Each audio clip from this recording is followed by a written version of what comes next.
Hey guys, Josie here. Welcome back to the YogaLocal podcast.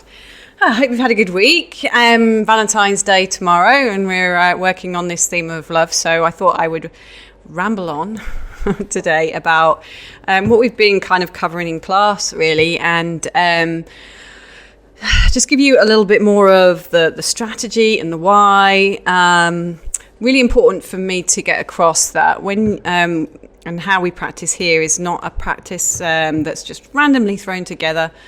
Which looks nice, looks a bit fancy, throw a few fancy poses in here and there, and you go out feeling great, but energetically, it's all a bit of a mishmash. The themes help us to kind of bring some intention into our practice and give me something to kind of hook a practice on, but essentially Hatha Yoga is following a very structured and scientific way of practicing. So even when we're kind of covering soft subjects like love, I can notice that I get a little bit off center, right? Because love is one of those topics that, we don't really comfortably talk about. It's something we reserve for the people that are most special to us, I guess. So bringing it into a class environment, talking about it, can be a little unsettling.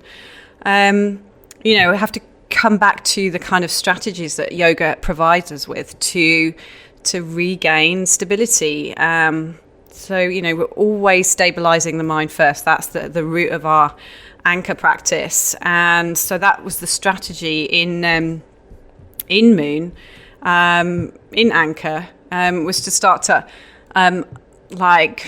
get the mind stable and overcome some of the negativity that starts to come up when we're dealing with uncomfortable situations. I said before that yoga isn't for the faint-hearted. We're ready to step into what's real, the truth of a situation, the truth of how we feel about something. And sometimes that can make us feel a little bit uncomfortable, and we kind of then head for the hills, head for our safety zones, and put the duvet over our head and hope it'll all go away. But if we want to evolve as human beings, if we want to kind of explore deeper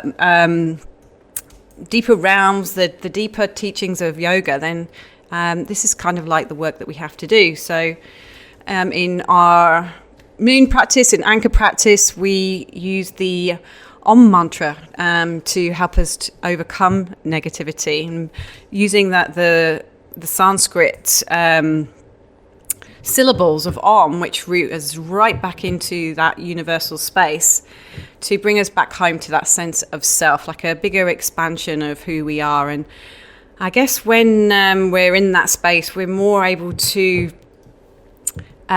get this idea of being more open to love and have an understanding of love at a level that maybe that we're not touching on currently. So we used the Om mantra, and that was to overcome negativity. And then in our Rise practice, which is more a solarizing practice, more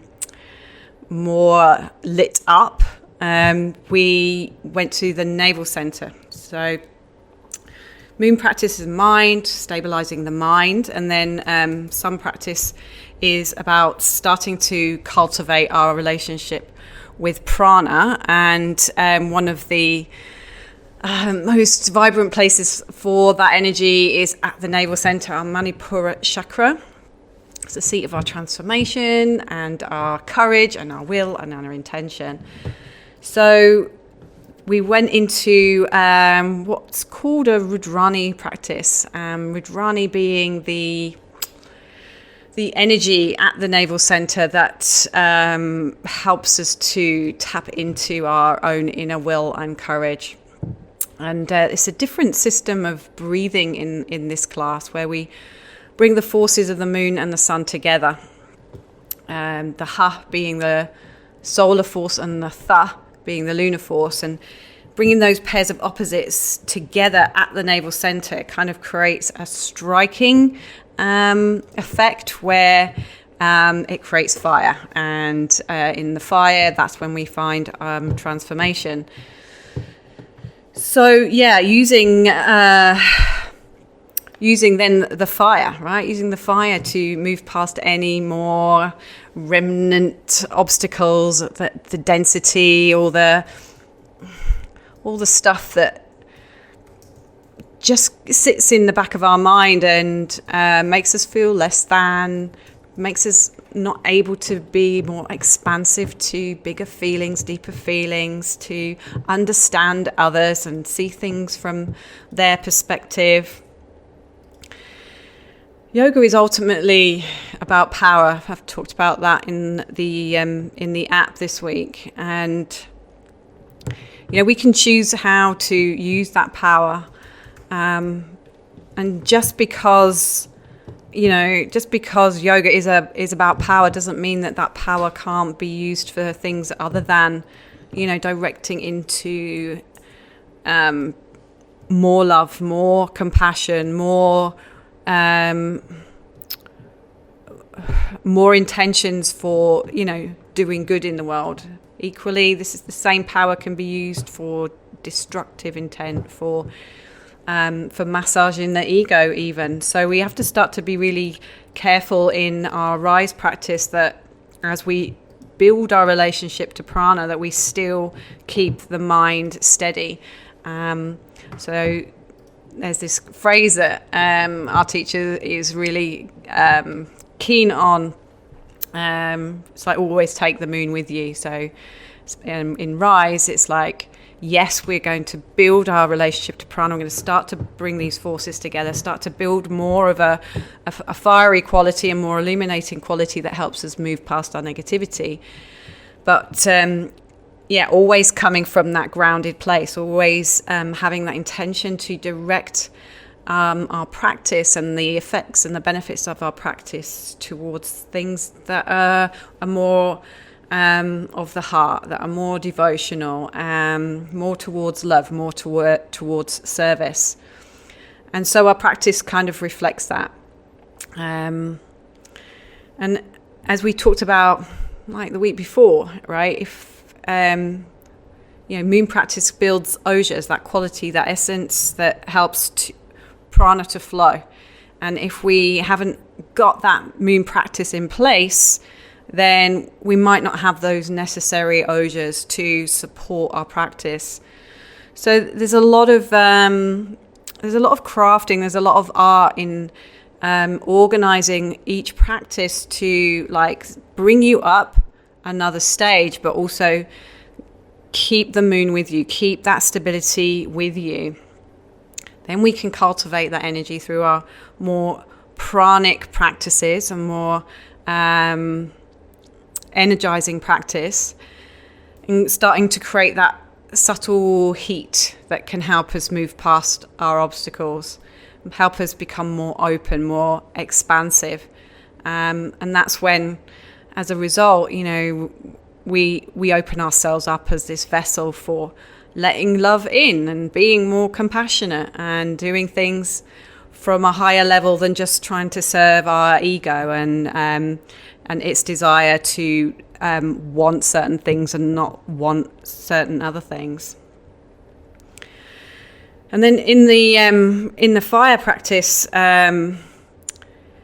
we work into, again, the center channel, using the fire and bring it into the center channel, what the yogis call the Sushumna, which is the subtle center of the spine, the subtle energy center that is in the same location as the spine.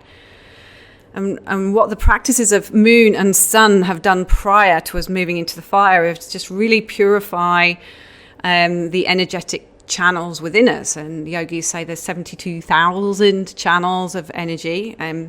We're primarily focused on three. Sushumna is the center line, and the Ida and the Pingala are the left and the right.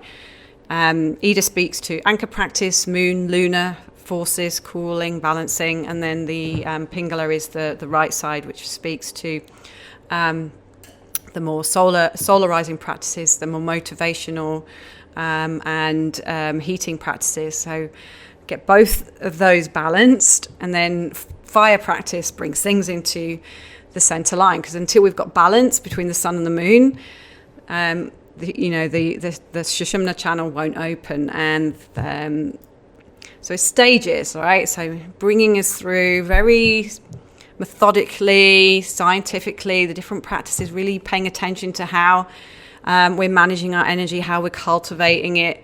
Are we still staying grounded? Are we still working with that energy in a way that's loving and compassionate? Is it making us bigger, more expansive human beings, or is it sending us back into our depths and making us less able to thrive?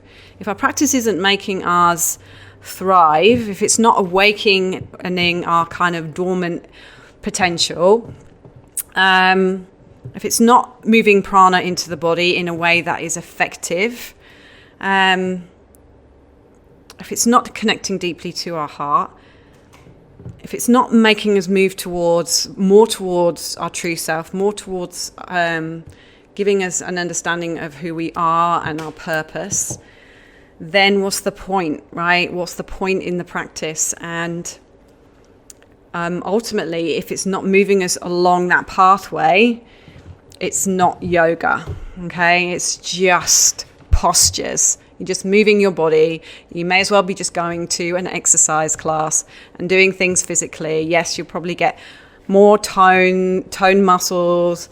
All that stuff is great. You know, I advocate exercise important. Go for walks, do your gym work, get strong, but don't pretend it's yoga. Okay, yoga is a very scientific practice, and if you're not practicing in a way that's intelligent, if you're not starting to move your practice through these various different stages, then the benefits, the essence of practice, all those kind of promises that yoga offers will just not become available to you. So just as, you know, if we're closed off, if we're in our own stuff, if we stay dense, if we stay in what we already know and convince ourselves that that's the safe place to be, then we never truly open up our hearts to something else. So, you know, it's more than the lovey-dovey, fluffy stuff. Love is like a really powerful tool. It's really at the seat and the heart of yoga. But ultimately, we need power to get us there. We need the power to move beyond our negativity. We need the power to go beyond where we currently operate from. We need to elevate ourselves above that. And all these practices are bringing us into this really open channel, this pranically charged vessel that will propel us into the best version of ourselves, and therefore being able to serve others to the best of our capacity, and just really be a real light of love and hope and compassion and truth and potential in the world. So yeah, I've not been in a gym class yet that can promise you that. So anyway, I hope this podcast serves you. It's just been my way of kind of like bringing together what we've been trying to do this week, and also just to give you the importance of what yoga is. And yes, these themes are there and they're great at bringing intention, but remember that your practice is being cultivated, crafted for you to move you into those spaces. So hopefully that makes sense. And if you've got questions, if you're not sure about whether or not you're ready to move up a stage, then get in the comments, chat to me, come to me after class, come and find me, and I'll be happy to talk a lot about this. Okay, well, thanks for listening, and bye for now.